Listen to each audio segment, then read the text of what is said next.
incorporate our defensemen in our offensive drills a little bit. We want our defenders to handle the ball better. We want them to be able to be successful when we run out from the defensive end, and we want them to be able to be successful in the transition game. We want them to be able to play in a broken situation, in tight quarters, be able to pick up a ball and move it very quickly. So what we've done here is we've created a 3-versus-2 challenge. It began doing it offensively, and again, we felt what was good for the goose was good for the gander, and if it helped our offense, it certainly could help our defense. It's pretty simple, and it's actually a lot of fun. We will put 5 minutes on the clock on the scoreboard, and the blue team will play offense for 5 minutes. We'll count the goals. We'll flip-flop it. The white team will then move to offense, and we'll count the goals. Winner, loser, and we either get on the end line, we got push-ups, or you just do it for pride. There's conversation in everything we do in the sport of lacrosse, and it's one of the most underappreciated parts of defense. It's amazing the mistakes that you can cover for with conversation and making sure everybody is on the same page. You may be on the wrong page, but if everybody's on the wrong page together, you can overcome some different odds. The coach, if I can get my pointer, is right up here. He's lobbing balls, and there are 3 offensive players and 2 defensive players. The difference is this is done with tennis balls. So now again, soft hands, quality of pass. All right, it's great for our goalies. The last thing we want our goalies to be is in this drill with lacrosse balls. Defensively, it works on our alignment. You saw a great stick arrival there by the defenseman rotating in and out. It works on conversation.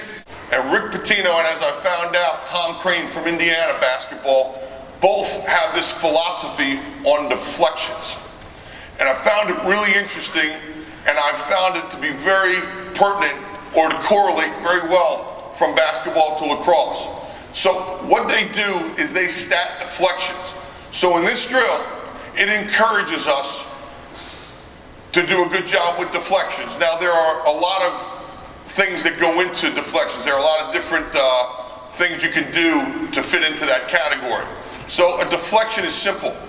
It's a tip ball, or a knock, when you knock a ball down. It's an intercepted pass, okay? It's forcing a turnover. So people stat takeaways. I don't know if we want to encourage takeaways because unfortunately that encourages risk. When you explain it with deflections, you're not encouraging that risk. All right, so I think it resonates a little bit better with the young guys. We count playing good defense and driving a guy into the crease, a deflection.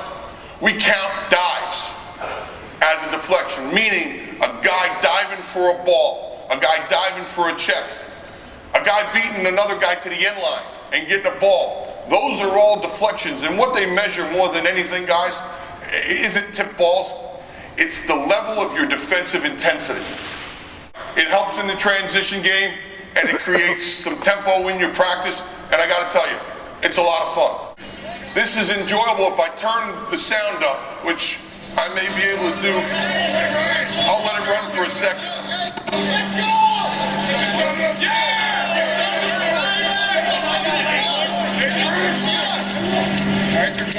Poor approach.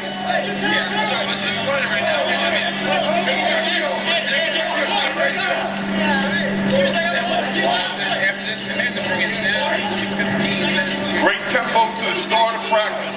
There's another deflection. A defenseman, not a great pass. You can turn it down a little bit now. Thank you. So you'll see, it's a really simple drill, but what a great way to start practice. It's the simplest form of the game. It's a 3-on-2 to a 2-on-1 to a 1-on-none. And you've got offensive players working defensively, again working on their conversation. You're working on approaches to a ball. You're working on skip lanes and those deflections that we talked about. Your goalie's getting some work, and quite frankly, your offense is getting a lot of touches and a lot of work in tight quarters. Now here's the part I haven't explained.